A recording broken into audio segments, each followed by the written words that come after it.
जिस तरीके से हम बात कर रहे हैं कि जो आग लगी है अमेरिका में और उसके बाद जो दुनिया में उनको इस हवाले से इससे पहले भी और इसके बाद भी लोगों की जो नफरत है उनके खिलाफ बढ़ रही है।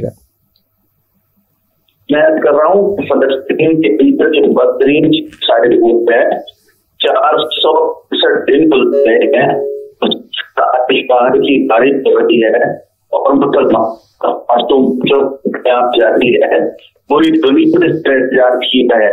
अमेरिका शादी का सरपरस्त बना हुआ है और अमेरिका वही दहशत गर्द है जिसने हिरोशिमा पर बम गिरा है, जिसने नागासाकी पर बम गिरा है और जिसने अफगानिस्तान में तबाही मचा है। आपने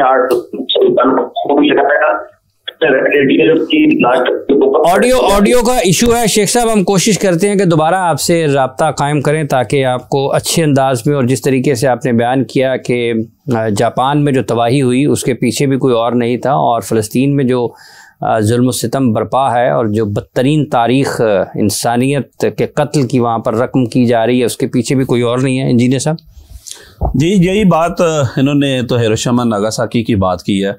लिटिल बॉय और फैट मैन, ये दुनिया की तारीख में अगर एटमी तबाही से इंसानों को, लाखों इंसानों को मारा तो वो अमेरिका नहीं मारा है। इसके अलावा दुनिया में किसी ने ये काम नहीं किया।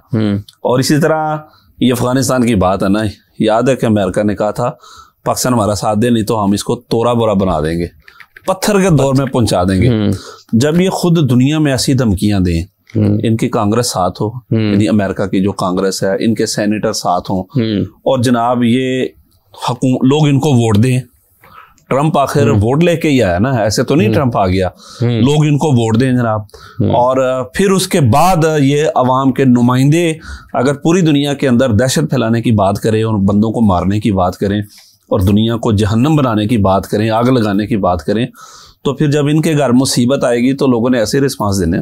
ठीक है, इसका आपका ये मानना है कि जो उसके ऊपर रद्द अमल आ रहा है वो इनके, और जो भी लोग कह रहे हैं वो इनकी अपने फैसलों की वजह से है? बिल्कुल जी, बिल्कुल, ये इनकी अपनी हरकतों की वजह से है, इनकी माजी की वजह से है। बाकी तो जहाँ भी डिजास्टर होता है हर दिल वाला बंदा वो कहता है इसमें जो है ना अफसोस करता है, हर दिल वाला बंदा करता है। लेकिन जहां इन्होंने खुद जुल्म किया हुआ है उनका फिर रिस्पांस वही आएगा जो नजर आ रहा है सामने। ठीक है, अच्छा, एक तो ये पहलू हो गया। दूसरा ये कि आप समझते हैं कि अब ये वक्त की अहम ज़रूरत है कि चलें और नहीं तो बिलखुसूस मुस्लिम उम्मा को इकट्ठा होना चाहिए फ़लस्तीन के लिए और उस इलाके की अहमियत को तारीख़ी, इस्लामी, मजहबी, हर तरीके से दीनी हैसियत को भी सामने रखते हुए, और जो वहाँ पर जितना खून बह चुका है 15 महीनों में, बिलखुसूस गुज़रे 15 महीनों में, मुस्लिम उम्मा को एक सफ़े पर आना चाहिए इस मामले में। बिल्कुल आना चाहिए। आपके शायद इल्म में है, ये 2-3 दिन पहले ग्रेटर इसराइल का नक्शा भी जारी किया उन्होंने। ग्रेटर इसराइल से क्या मुराद है? सारा फलस्तीन है, शाम है, उर्दन है, लबनान है, सऊदीया का हिस्सा, उसके ऊपर भी सबने रद्द-ए-अमल दिया है। सबने रद्द-ए-अमल दिया है। इनके एजेंडे यही हैं, ग्रेटर इसराइल इनका एजेंडा है और इसराइल से मुराद बुनियादी तौर पे अमेरिका है, यानी अमेरिका उसके साथ खड़ा है जनाब। ठीक है, तो ये इस एजेंडे पे है। जब ये हमारे ऊपर जनाब हमलों करने की बातें करेंगे तो मुस्लिम उम्मा को जिस आपको लगता है कि ये जब इस किस्म के जो फैसले हैं, ये इस किस्म की जो वाक़यात हैं, यही वाक़यात मुस्लिम उम्मा को इकट्ठा करने की वजह बनेंगे? फिर मुस्लिम उम्मा हमेशा डिजास्टर में इकट्ठी होती है। आपके शायद इल्म में ये जो OIC बनी थी ना, ये फ़लस्तीन के मसले पर बनी थी। पाकिस्तान में जो 1974 में इस्लामी सरबराही कॉन्फ्रेंस हुई थी, फ़लस्तीन के मसले पे हुई थी। हमारी तारीख का सबसे बड़ा इवेंट है जब इतने ज्यादा सरबराहान ममलिकत हमारे मुल्क में आए, पाकिस्तान की 77 साल तरीका सबसे बड़ा इवेंट, उसका तल्लुक भी फ़लस्तीन के साथ था। और OIC का बिल्कुल इजलास बुलाना चाहिए। OIC के बारे में तो लोग कहते हैं कि ये बिल्कुल ये गुफ्तन नशिस्तन बर्खास्तन वाला मामला है। जी जी, ये बल्कि लोग इसको OIC भी कहते हैं। ठीक है, देखें वसाइल बहुत है इनके पास, पैसा तो बहुत है, खास तौर पे जितना गल्फ है, जितना इनके पास पैसा बहुत है। अल्लाह ताला करे कि गैरत भी आए और ये सारे इकट्ठे हो जाएं।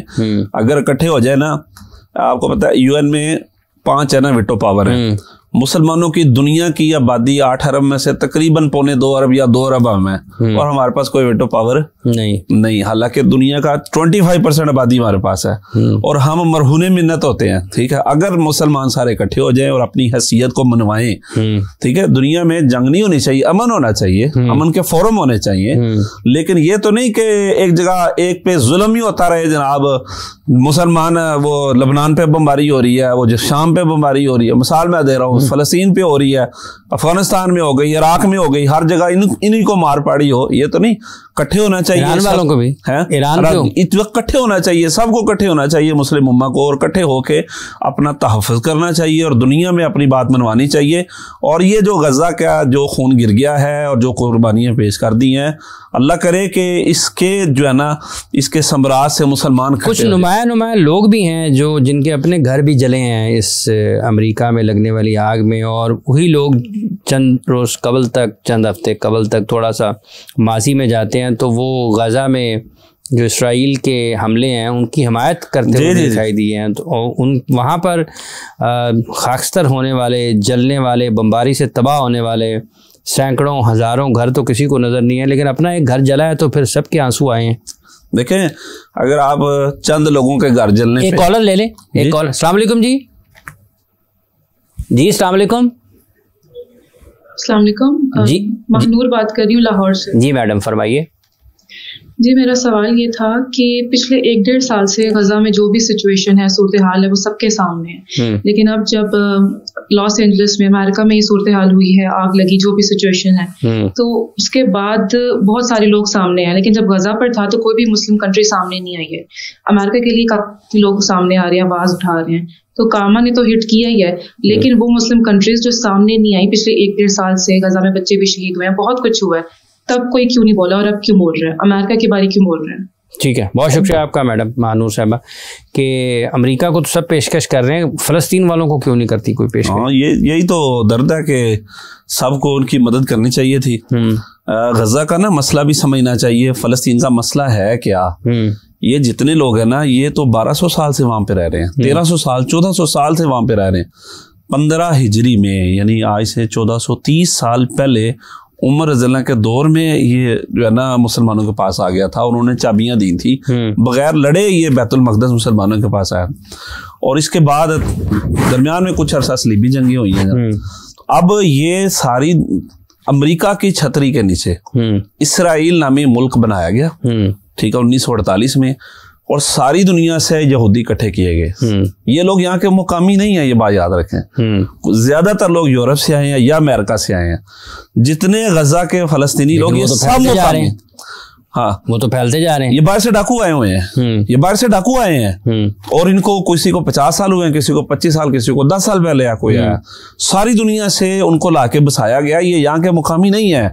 इनकी जमीन पे, फलस्तीनियों की जमीन पे कब्जा किया जा रहा है इसराइल के नाम से, और जनाब जुल्म के जरिए और लड़ाई के जरिए, जंग के जरिए और बंदों को कत्ल करके ये इसराइल फैलता चला जा रहा है, अपनी बस्तियां बनाई जा रहा है, और दूसरे वो बेचारे मजलूम है।